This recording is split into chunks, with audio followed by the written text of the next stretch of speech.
doorways clear. Let's roll, please. Away!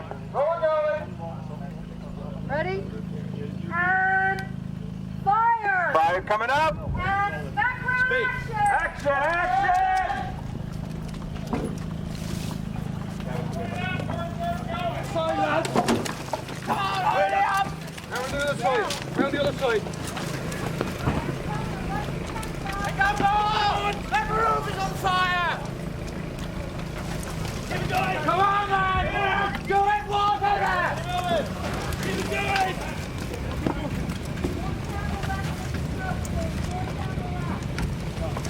Come on! One left, Gavin. Go. Stand around, keep moving, guys. Fire! I'm bringing him. Come around, both sides of the camera on the way to the house. Both sides. You know, Terry is an interesting director. He's one of the few directors that doesn't look at drawings. He just says, whatever you build, you know, I'll just shoot. I'll come in like a documentary crew. I'll shoot it. I mean, he doesn't really understand just shooting a bit of a set or a wall or one direction. And he changes his direction as the sun changes, always keeping everything backlit. So I needed to create an environment where he could move around and work in the style that he likes to work. Okay, show me. Oh, yeah. The pipe out of the way. You get stuff flying around in there. Ready? Yeah, 4. You get completely inside the window. Yes. See, you don't want to use this monitor? You check me now here. I got you. Collapses, let me know. So you want to roll? Dude, the structure, if you can get any lower and up. Okay, and Oh yeah, and then pan up to the chimney.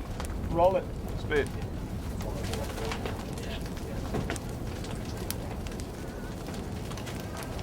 In their writings, they said they put up this fort, which encompassed almost an acre of land, in 30 days. And to do that, they had to cut posts that were 12 to 15 feet high out of the ground. So they had to dig, 1,200 feet of trenches to put the posts in.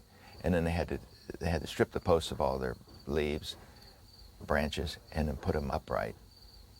And it just had to be a superhuman task.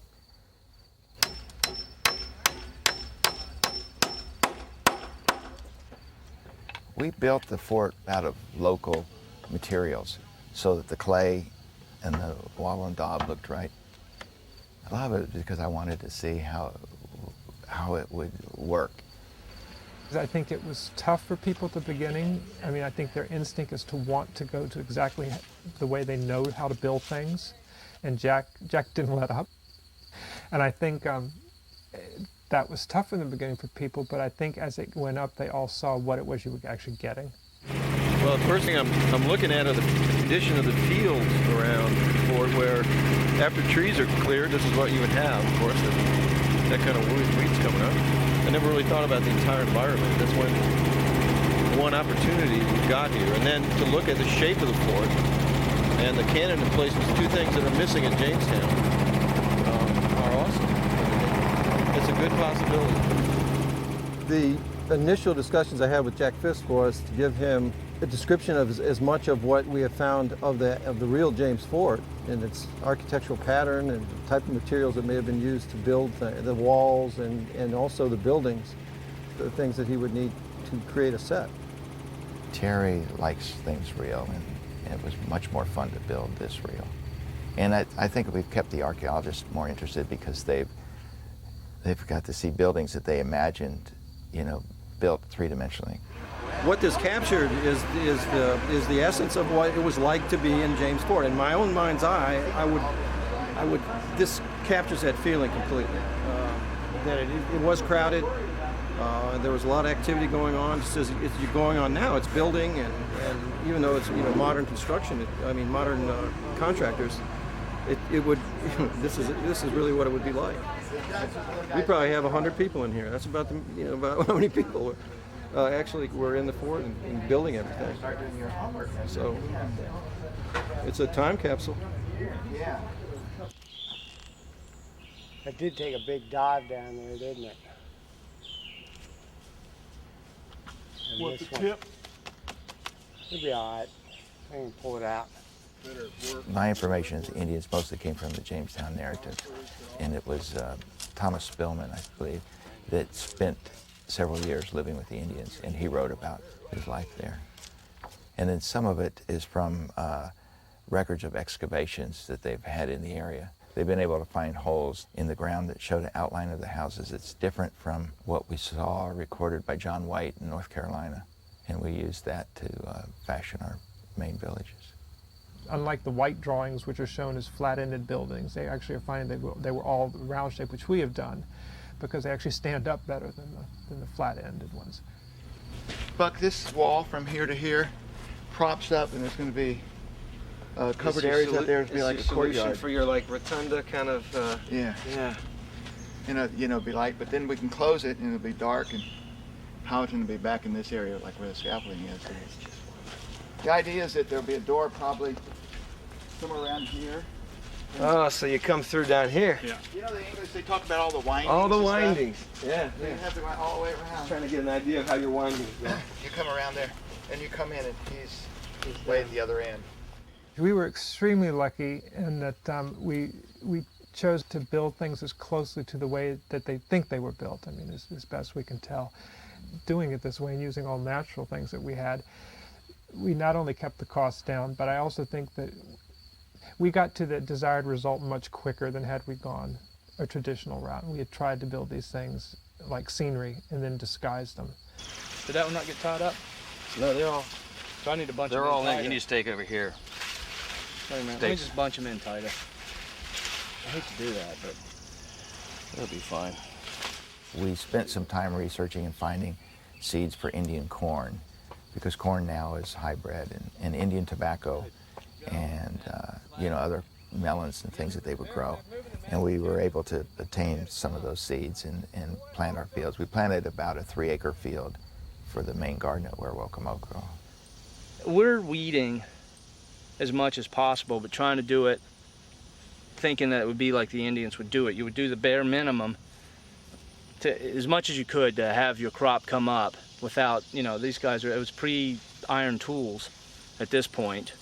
So they're out here with, I don't know what they use, sticks, bone scrapers. So you're not going to get everything out of here. We invited the chiefs and assistant chiefs and representatives of all the native tribes in Virginia to come and see what we were doing and participate as much as they liked. In April of 2004, late April, mid-April to early May, I became aware that there would be a film production company in Virginia, and they would be filming a production-length movie called The New World. My initial reaction to the term New World was one of, hey, what's new about it? We've been here 15,000 years, and it really rubbed me wrong that the title for this movie would be New World, so it started out on the wrong foot. I did, in fact, talk with Terry Malick, and he said, I think you'll be pleased with the twist that we put on the title, New World. As the story has developed from something out of history and something that's been told over and over again and told incorrectly in some people's eyes, the most important thing that came out of this is how important it is to bring the body language of Indian people into this, to speak a language of memory and of just remembering that we can tell the story our own way through our bodies. And so in these next 2 weeks, which is really not a long time, we've got to be able to get you guys all to become 17th century human beings. I want you to really take big steps out. So see how my knee is straight up above my heel? That's ideal. And then that transfer happens, right? Yeah? And your foot's aiming forward. All the weight is all in the hamstrings and your butt. So just make a sort of, just go around this net. Just that far. You're gonna feel it, trust me. Whose fine cone is it? We created a core group of warriors for the movie that we culled from all over the country. People who had a physicality and a spirit and a look that we felt would work together. And they became a tribe. These are people from different tribes all over the country in Canada and wherever, and they became a tribe of their own for this movie, and it was a very profound thing to watch. What Terry wants to see more than anything else is that as we see everybody in the canoes, walking through the woods, whatever else, what separates you guys from the English is that you people are in complete harmony with the earth and the universe and everything that exists. I've been working with the guys to get to the core of their instinctive knowledge about bringing in, a totemic animal into the way they move, into the sounds that they make. Come on, conscious, give it up, man. You're not trying to pick up Miss America here, come on. Pick up the tempo, give it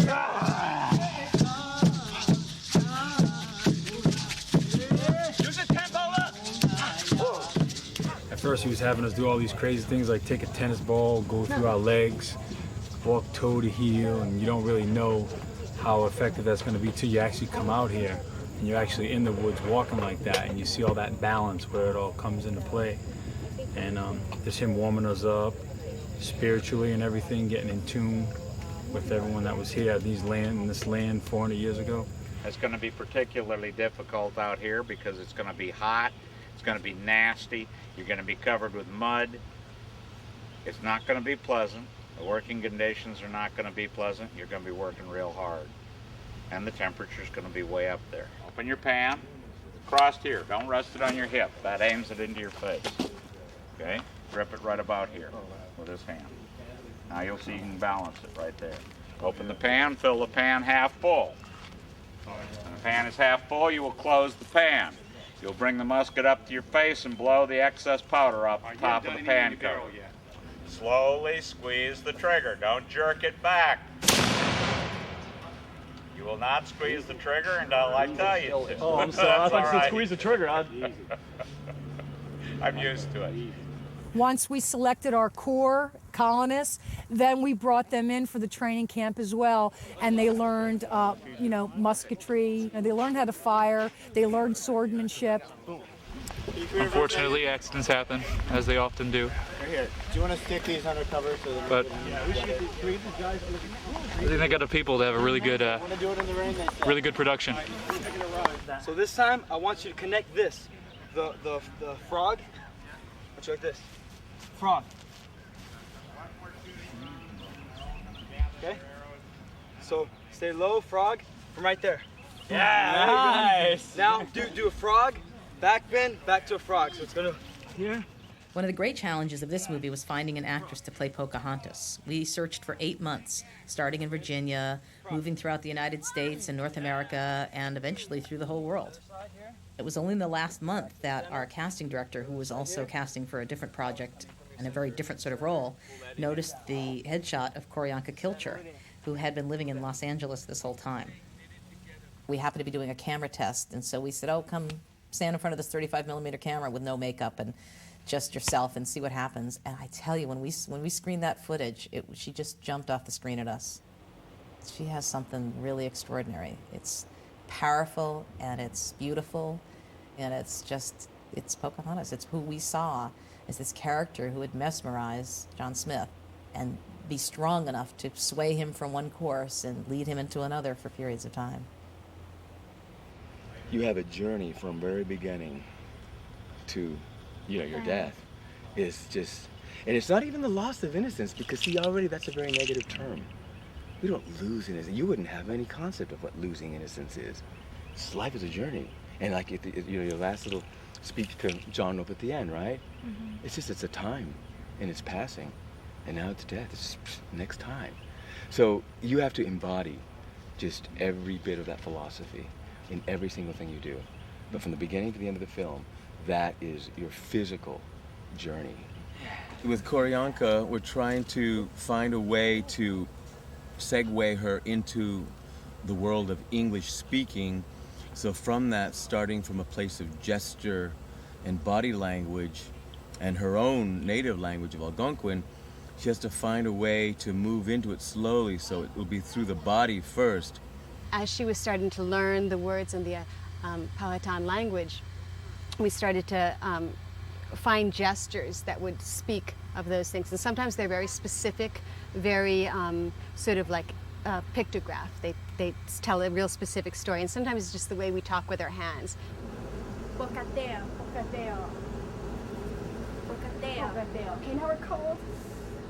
It's completely unusual that just a language that ceased to be spoken is going to be revived for the purposes of the film in order to bring the authenticity of having the people speak the language that was really being spoken here. Adequate. Sky. Sky. A little bit more of the... Sky. Yeah, that's right. Sky. Sky. Yeah, so that sounds more like a G. That's good. Bocateo. Fire. Fire. Fire. Fire. Yeah. The film is making a great deal of effort to be as authentic as possible in terms of representing the native people of historic Virginia. It's not generic Indian. It's actually going to be Virginia Algonquin, as Virginia Algonquins were back then. We did a certain amount of research into the look of the Algonquin particularly, really to arrive at an identification of this particular tribe, plus giving them each individual braves their own individual look. Think about as many people as you guys can handle per day that we could see at 1:30 when we have that show and tell for Terry.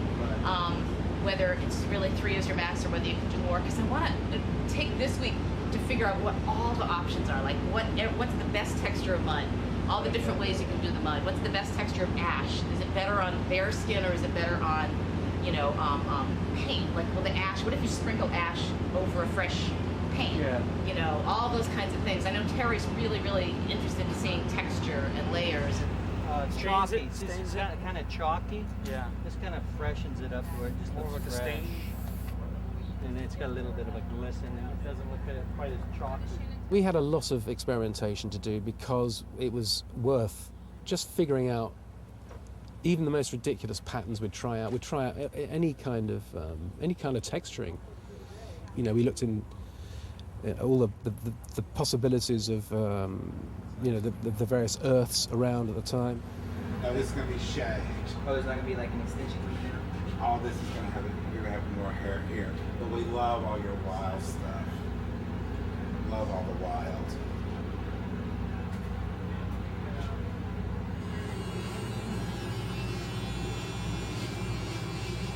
The Powhatan Indians of that day shaved one half of their head right down the middle and would take off one whole side. This had a very practical application, which had to do with their long hair not interfering with their bow and arrow, and it defined their tribal look. I don't think any of us had realized just what a personal sacrifice this was going to be. I had a hair issue, and I didn't want to cut my hair because, for my tribe and our beliefs, we only cut our hair when someone close to us dies, and I kind of had to do some soul searching about it, but I had to realize who I was representing here, and it does the Algonquin people and the Pamunkis, it does them justice, for me to have cut my hair this way, and it's kind of like a tribute to them, 500 years later, 400 years later. Now, Smith had fought in the wars in Turkey and stuff, so one of the researches is, that he used the falchion a lot, which is the thicker. And Terry had talked about possibly, instead of you carrying this the whole time, of coming out at the battle, when the Indians are in the field, that you just, you're going to war, and this is the weapon you have. This is just a prototype. The finished one's not done yet. Is a portalone, which is going to be your own little notebook where you store your papers in here in the folded section over here, and then this will be sketches as well. Yeah, this is a little pencil here that's actually just graphite, and that's how they did it. They would wrap them in string like that. We're just on the cusp of the Industrial Revolution here, so things were very much all furniture and that were individually made and handmade. with certain tools, but I mean, we were not yet into industrial age. First I had to really come up with a look for these Indians, which I did base loosely on the white drawings, which I think were so classical in their rendering that I felt, though these Indians were quite refined and had wonderful, techniques that they'd honed over the centuries, that they wouldn't be as rigid. They'd be much more organic and more natural. I was very honored in June to be invited to a meeting with the production staff and other chiefs in Virginia to meet with the production staff to simply review what the movie was going to be about and how it was going to be presented. And during our discussions, they expressed some concern to me that they were having difficulty finding wild turkey feathers and deer antlers for the purposes of costume construction. Fortunately for me, I have a lot of friends that are very good hunters, and at that time I had about 12 boxes of wild turkey feathers and 60 to 70 sets of antlers in my shed. Jackie so impressed me with the research and the honesty that she was attempting to portray our people that I offered to give them to her so that the costumes could be as authentic as possible to ensure that our people would be accurately represented. We used 30,000 Marginella shells on Powhatan's cape and did it just the way they would have done it then. We tried to be respectful of not only their process, but their respect for animals and nature, and that all of their costumes were tributes to animals. So much was lost of that culture. You have to kind of fill in a lot of blanks. But then the blanks are not that big, actually, because you have the elements. What did they have? They had leather, they had feathers, they had stone, and they had wood, And so you work with those materials, and they demand their own realization.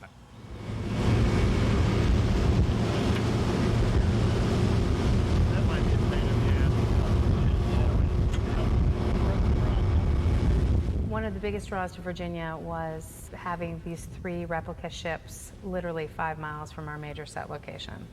They were the 3 ships, the Susan Constant, the Godspeed, and the Discovery. And they're part of a museum called the Jamestown Settlement, which is run by the Jamestown Yorktown Foundation. I have to ask you a big favor to check, be responsible in your own boat, to be sure that there's nothing like a water bottle because I have a crane and we might go up and down and start shooting. It's very hard to see in the monitor. The image is this small, so I cannot see water bottles and things like that, and then they appear on days. The scene today is the first arrival. We'll be taking some of the colonists from the Godspeed, rowing ashore, and I believe Newport is going to have the first words to announce our new arrival in the New World. So it should be a good day. I'm looking forward to it. As soon as I feel you ready to go. Yeah, all right.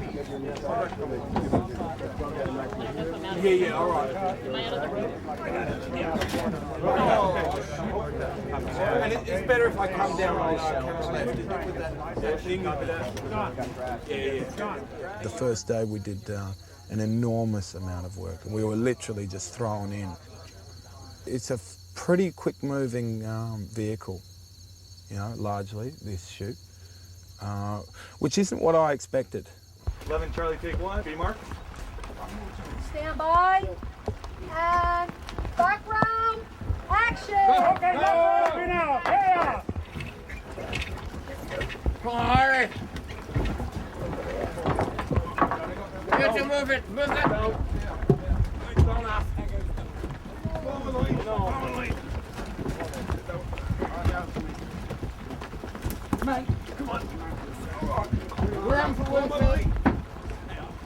Shooting all the ships together and the support that we needed, the support boats needed to shoot the vessels, proved to be one of the biggest challenges on the movie.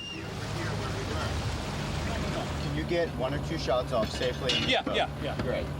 Just go in front of the camera. I can get this out. Do me a favor, go in front of the camera and stay there as the boats go. Just Pete! react to it. Need to come in more. Hold on, guys. We got waves coming. This is good. This is good. Waves coming. This is good. Hold the shot. Trying. Guys, disappear. Go backwards. Go backwards. Corey, clear the frame. Clear out of the shot. Closer to the camera. Closer to the camera. Come back this way, guys. Look to the camera. Stay here.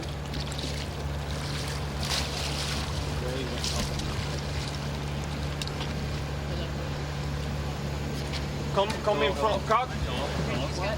Let's cut. Go closer to camera. We lost the shot because we're not. Yeah. We had the boat sailing on the James River. We had it sailing on the Chickahominy River, and sailing and rowing on eight of the creeks off of the James and Chickahominy.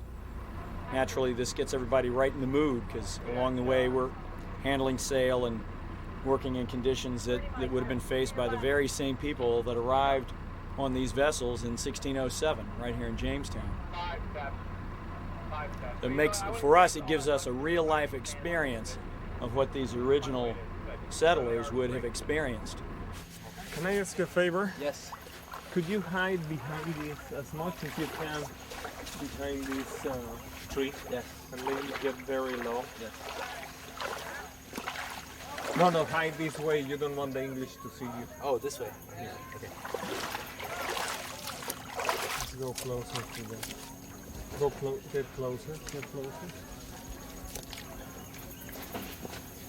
Yeah, somewhere in there. And now get small. Forget about this thing. Yeah, like that. That's very cool. Okay. Zimmerman, pass me the camera. Getting 3 ships in a narrow river positioned properly and get all the support ships out of the way really proved to be a challenge. Can they move that boat away? I will check. They're positioning for the shot up top. Yeah, why is that little boat has to be there? The tiny boat. Okay. If it's not working, they should be out because second unit can be shooting here a masterpiece, but you're not allowing us. we're already shooting. I will work on it. Can we roll? Get the boat out of position. 11 and a half. You guys come in sooner. Roll. Okay. And camera. Go, guys. That's beautiful. That's it. I love that. Disappear, guys. Okay, let's do one with less chaotic. A little more nicer moves. A ballet. Smooth. Jimmy, let's go again through this. I thought that had moments of ecstasy. Yeah, but less ecstasy, more exquisite. Go through these trees, don't pan that way. Okay, fine. Okay, roll it. Rolling. Rolling now. Here we go. Yeah. And action. Closer to the camera, somebody, guys. Somebody come in. Disappear. Let's do it again. That was the best! Okay, let's do one more. You have to be lower. That's the trick.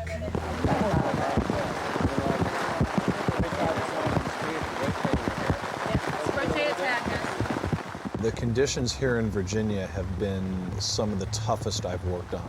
It was tough to keep the equipment dry, free from humidity, the lenses from fogging up, the cameras running. Guys on the guide speech, there you are. Thank you. You'll be moving around during the shot. Gentlemen, the yellow raincoat up, disappear. Thank you. The rain would come and hit us in an instant. The environment, the conditions, the heat, humidity, and moisture were all a real challenge for us in the camera department. Ah, you are going to help us. Oh, boy. We're going to go do that and then we go for a swim as well. We're going to go for a swim. Oh.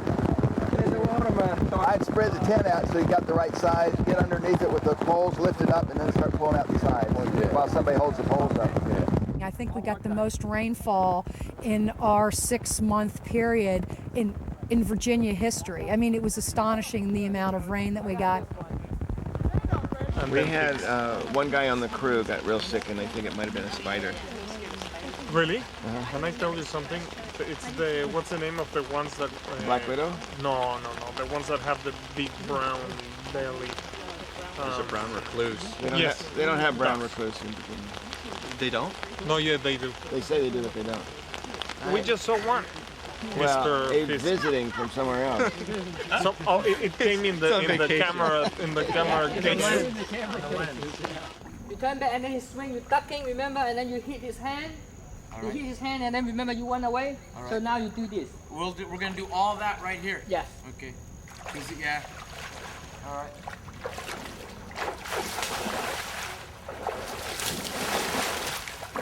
All right. You good? Yeah. Okay. So wait for. Yeah, and then we cut. We cut. Okay, I'll start from right here. So it'd probably be a good idea if he stops here, because No, there's a you platform. stop right here. This is the smart. He will be right here. Stop. Just float it off. Yeah. We're working on the John Smith who come in to try to go to find Indian the camp, the village for Indian, and this is the second fight scene, and he got captured by the Indian. Basically, it's a real dark, eerie atmosphere that we get to come out of and portray. Warriors, attacking John Smith. I think just from watching, everybody's really learning fast and putting everything they can into it, 110%, and that's what it takes. As far as the warriors, the Algonquin, Powhatan warriors, that's how we want people to see, when they watch this film, that man, these guys, they went all out, they brought it, to this movie. They just came with everything that they had. Rolling. 36 Henry, take 48 mark. Speeding Derek? C mark. And ready. And action!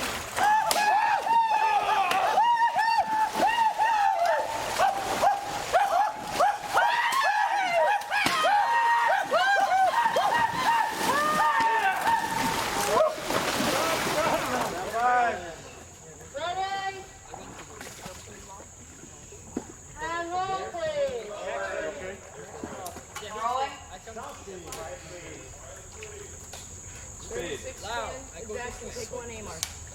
C mark.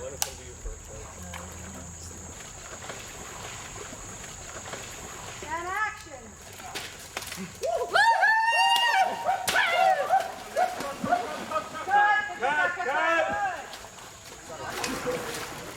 At the time of the English arrival, most of our people were farmers and fishermen because we did live on the river and we did farm the land. John Smith, when he arrived in 1608, said we had 1,000 acres of corn growing on the land adjacent to the Potomac. I'm going to pull back to her face after I do the... 11, Harry. Okay. 11. Rolling. Rolling.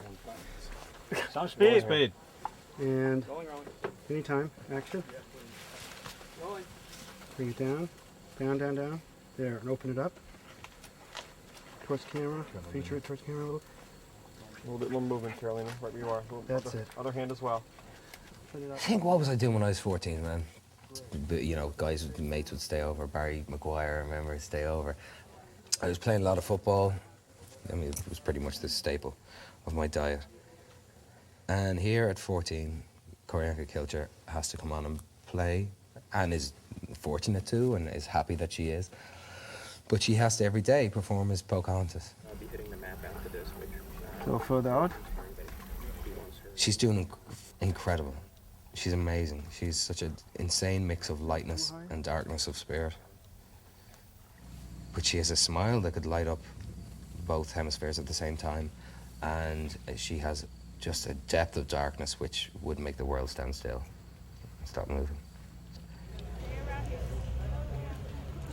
I took this opportunity to come and join this film to represent my people. A long time ago, our ancestors and elders once roamed this part of the country, and a lot of the things that you see here is how my ancestors once lived also. You can take one of these paddles and work on shaping it. You have your hand on the inside, bracing against the inside of the pot. On the outside, you're using a paddle. This gives us not only texture, but also compresses the clay It's just like having like a credit card or a driver's license on a wet table in the summer, that it makes that stick. The fiber on this keeps this from sticking to the pot. Working within the village itself was very exciting.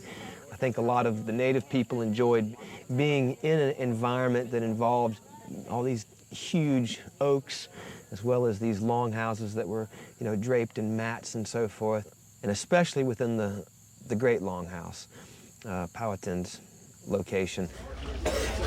Anyway, what you can do though. Well, the interesting thing about this scene coming up is it is recorded from John Smith's memoirs, and it's very, very, very specific. Stones being brought in, head laid down, clubs being lowered as if to crush him, and absolute fear, and the idea that he landed himself in hell. But it's a well-known, documented tradition of a medicine ceremony. Ron will do a whole water ceremony on him, an earth symbol on his head, and then blow fire and use air just to do a thing. And then at that point, the animal dances. You guys would have got in place. In the dances, the animal thing happens.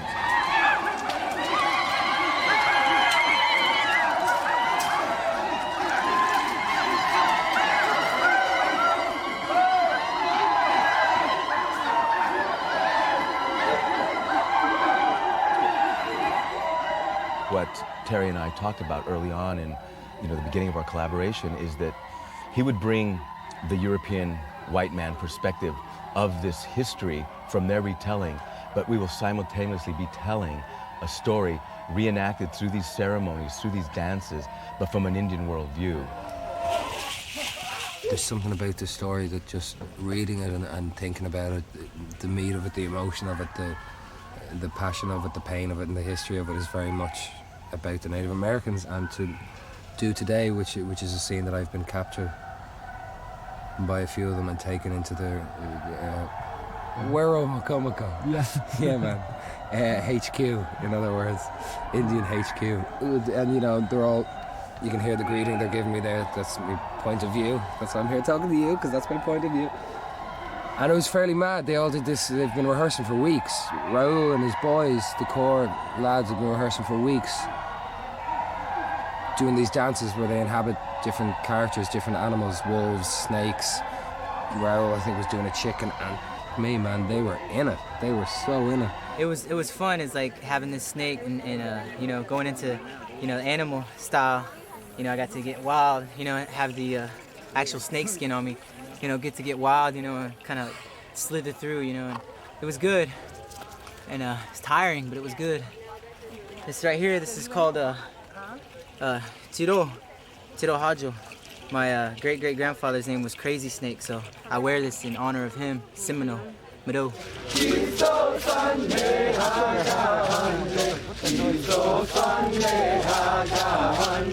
I have high hopes that this movie will be representative of a way of life that my forebears knew and enjoyed. I hope it will kind of telegraph to the world the kind of injustices that my people faced. I think it's time that the people who greeted the English settlers be afforded federal recognition. There you go, Russell, with taxes too. I couldn't Cut. Throw it in the river. Reset. Good guys. Good job, guys. Good. Reset. Yeah, I can see that now. There's a certain simpatico with what we're trying to shoot and capture in the film, and the fact that everyone from the cast and crew, above, below the line, all over the place, is on the set for 12 hours a day, bar 30 minutes at lunch. And everyone's tired, everyone's fatigued. All these folks were sick and dying. They didn't really know why. They thought it was a disease. It was a mixture of water and, intestinal virus. So they were pretty dehydrated, feverish, and they died. Thanks to the natives and thanks to Pocahontas, a few survived. So we have a lot stuck in the Well, let me see, man. Yeah, medics. The water's going to be a bit rotten for the first few weeks. Get your leg off. He's a toughie. Good night, sir. Get there. Oh my God! Come on, Steve.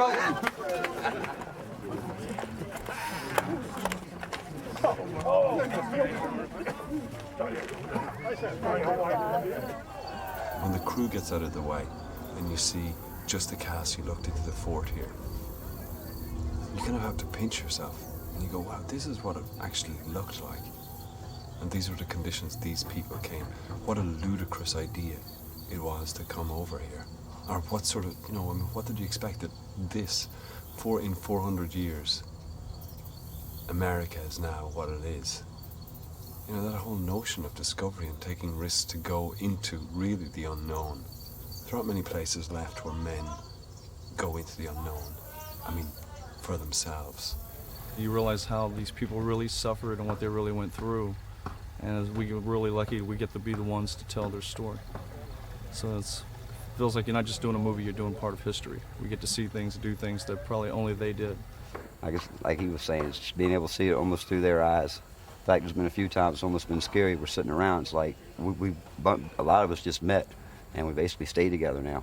And it's like we've known each other in a prior lifetime almost. If there's reincarnation, hey, we might be some of them. All right, guys, so here's our shot. I see it. Camera handheld under the church, looking out towards the river. We'll have Noah and some colonist background. Everybody in the church, if you're in the church standing around, fall back to the back side of the church. Just give us some room up front here, please. Move yourselves back. Thank you. The great thing about filming on location is you're on location. When it rains, it's raining. And we'd film in the rain.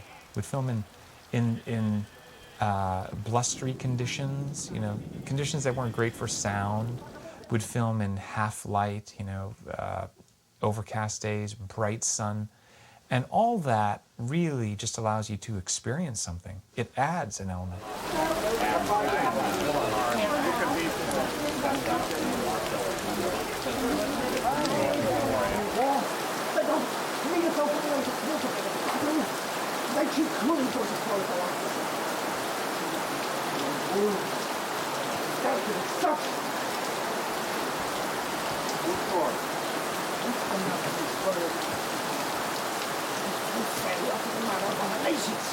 They're thieves and murderers. The good earth of the sturdy of the claiming wars. They don't have their own way on the field to bid us battle. Cruelly don't take for their hands. They're wolves and they serve them. It's vital to recreate as similar conditions as you can. Otherwise, it is about artifice and makeup and lighting effects and things like that. I mean, I love the fact that Terry doesn't use lights. The mere fact that there aren't sort of cables and lights all around the place creates a very solid reality that, affects all the people working on it. The way Terry likes to shoot and the spontaneity with which he likes to aim and frame the camera sort of excludes any opportunity to artificially light a scene. And it was more about keeping the lighting equipment out of the shot than to actually use it to light the shot. Jack, can I say something? Just that, you see, right there. It took a while for Chivo to accept and to sort of change the way he looks at a scene. It was a process that both he and I had to get used to, because he and I have done some very large lighting setups on various movies throughout the years. So our solution to a lighting challenge would be to add light. In this movie, it would be to find a direction where the natural light can be used to light the scene instead. You just This see church is movement unleadable. peripherally and you go, I thought it was coming down on me. I think the That's church the first time it's is ever a happened. challenge. I don't ever remember seeing the ring move. It'll probably be your You know what I mean? finest work. Ever. They'll say, how did he do that? Okay, Lisa, start the smokers up again, please.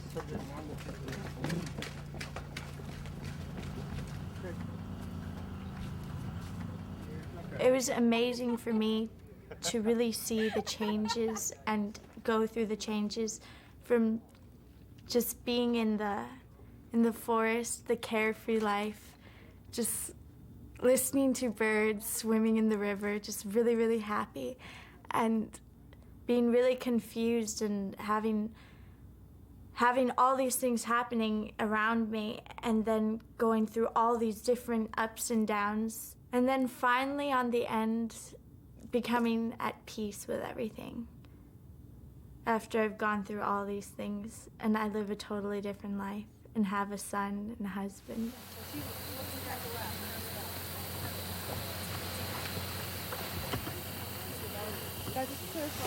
By the time Rolf came back, the fort only had 5 homes in it, and the rest of us planted tobacco. And they started taking land from the Indians, planted land from the Indians, and burning their crops and putting in tobacco and burning their houses. And it's because of tobacco that the Indians were really moved out of Virginia. There is a beautiful shot of the baby here. Is she okay? Or is she? Oh no, she's good. She's fine. The shot of the baby is like not TV. His vision seems to be a very romantic one of the early beginnings of America and the discovery of the land. To him, it's a dream, and I think that's a wonderful way of presenting it. It's one man's vision of it, and he sees it, I think he sees it as a dream. Now I appreciate the job. On my very first day, I was actually, doing a scene, and then my understanding was that they were shooting the other actor doing a close-up, and I wasn't needed for it. And so I just went. I stayed on the set, but I was just sitting on the side, and I was smoking the pipe that John Rolfe smokes, and then I suddenly realized that the camera was pointed at me. I'm always terrified that when he's got that camera on his shoulders, he's going to follow me into the toilet. He's got, I mean, he never stops. It's like some sort of great bird of prey on his shoulders that's driving him on. It's saying, no, don't ever put me down. You've got to get everything. Walk on here.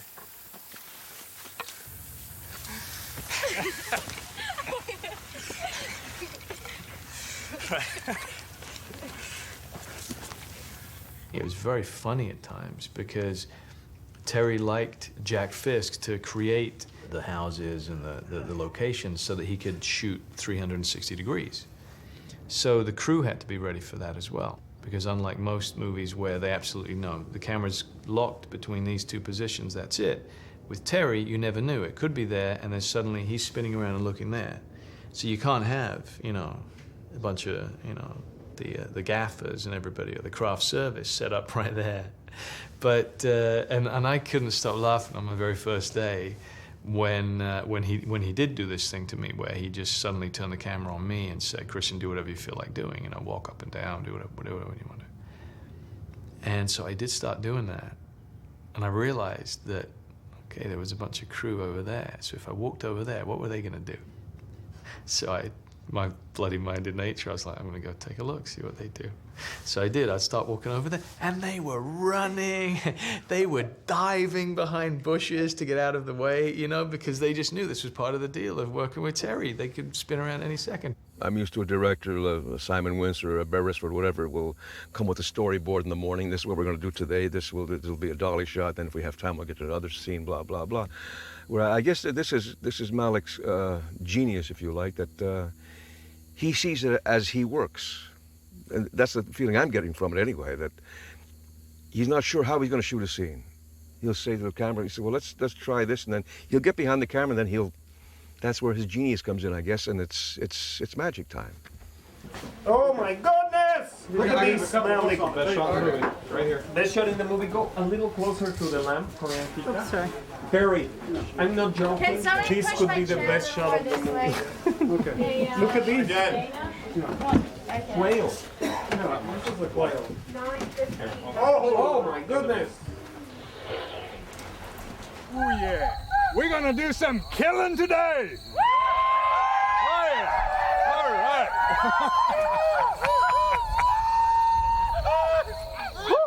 As the battle grew closer, we then had a couple of weekend rehearsals where Andy would work with the extras and the core guys to choreograph and finesse the battle scene. And so then when we got there, it was really basically just a matter of, you know, which way are we looking first, what we want to do first. And we basically started big. And the first couple of days, it was Terry and Andy, all of us working together to get the big scenes. The rehearsals we did were basically like fighting techniques. Had 4 different groups, and each group had different stages that they had to follow, format they had to follow. My group, I was number 2. Number 2 is where we wrestle to the ground. We do a couple swings, wrestle to the ground, get back up, do swings, wrestle to the ground, and then somebody takes a fall, which means I either kill him, take his own sword, stab him, and come out victorious. And it's very pretty complex. It looks really complex when you go fast. We try to keep our pace really fast, so it looks tighter. It looks more a lot of movement, more active. And that's one thing I noticed with all the groups together. You know, is whenever it was quick and fast and everybody was going like that, it looked you know, real. And that's what we try to do: get as real as we can, and that's getting close as we can to hitting them, but not. Go, action! Action! Wait, pass the camera. Go. All right, sorry. Go. Yeah, too many. Okay, but that's okay. Keep going. Speed, go in. Keep running into it. Stop, man. Go. Back up. You keep back up. Keep go forward. Okay, do it again. Go. Down. Go. Blocked out of the way. Forward. Go. Check back. We go check back. And chase them. Go. Check back. We check back. Yeah, end up here. When he go here, fight until this guy Cut a rehearsal. He stuck with saw in front here. We check back with him. Go. You kill this guy, and this guy will run in front of your camera. So when one of the last moves, the guy comes in to me, I grab him here, You go like this? I lead him back towards you. Yeah, but you I should cut keep him. Yeah, but this Show me moment again. you should keep him the room because the two guy will come The in. two guys are coming in straight off the back of that. So when I have him and I start pushing you, Jimmy, when I start pushing you back that way, Yeah, and then you start going. go even more than I'm actually pushing you, you know, give yourself a couple of yards. Yeah. Background!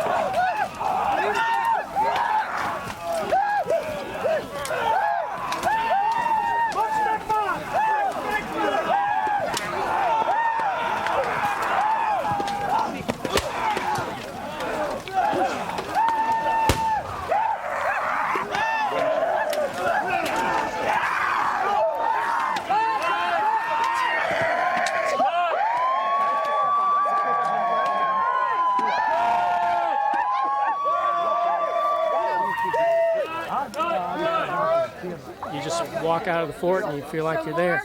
It's very intense, especially this scene we're shooting now, the battle scenes. Everybody's pretty keyed up, and safety is always an issue, but everybody seems to be looking out for each other, but it's intense. It's very intense. You know, there's guys up in the towers and they're, you know, packing their guns, packing their rifles and shooting them off and packing them again and putting the gunpowder and packing them and shooting them, and cannons are going off and the Indians are screaming and yelping and scalping, and the colonists are trying to fight back, and there's just blood and a few bits and pieces of guts, and it's messy. It's messy as it should be. Let's clear. When the smoke is good, we're going. She's lighting up. Lighten up. Cut the smoke. Cut the smoke. Kill the smoke. Cut the smoke. Let's burn the fort. Don't tell Jack. Let's burn it. Come on, Billy. Let's go. Come on. Back here. Yo, Pablo, cabrón, why is that you didn't run like that the first week? Here we go. Here we go. I got a gun over here. Ready? Here we go. Run and fire. Here we go. Here we go. Here we go. Fred. Stand by and fire. Okay, good. Excited. Look at what you did. In a way, those original keepers of the land should have been the people that they listened to and learnt from. It would have been interesting to see what would have happened if the Europeans had adapted to a kind of a combination of the two cultures rather than trying to dominate the other and impose religious beliefs and things like that. And because, 200, 300, 400 years later, these problems still, there are still manifestations of these problems existing today.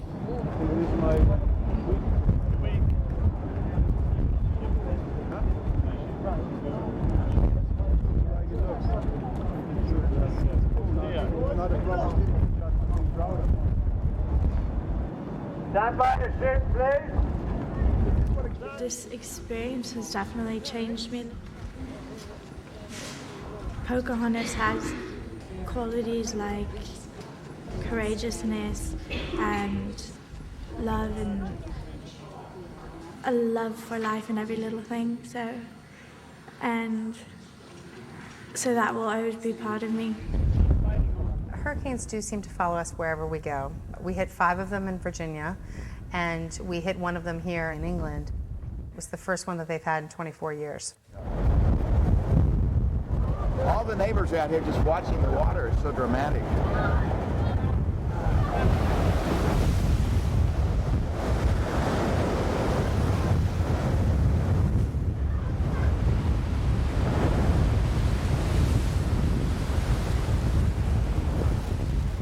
You didn't bring up you had on the river that day. That's the one. The cameras, the boys building. The boat is ready.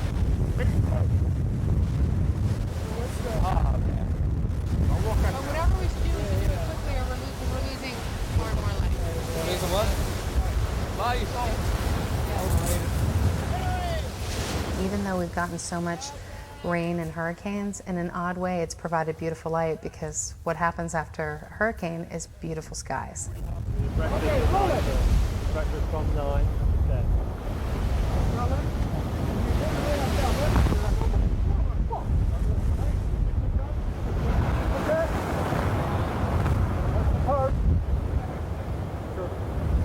Good work from now on in. Now look down into the sea. Good, fella. Good.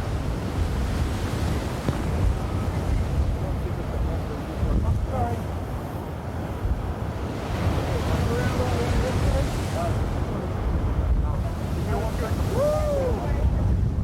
Okay.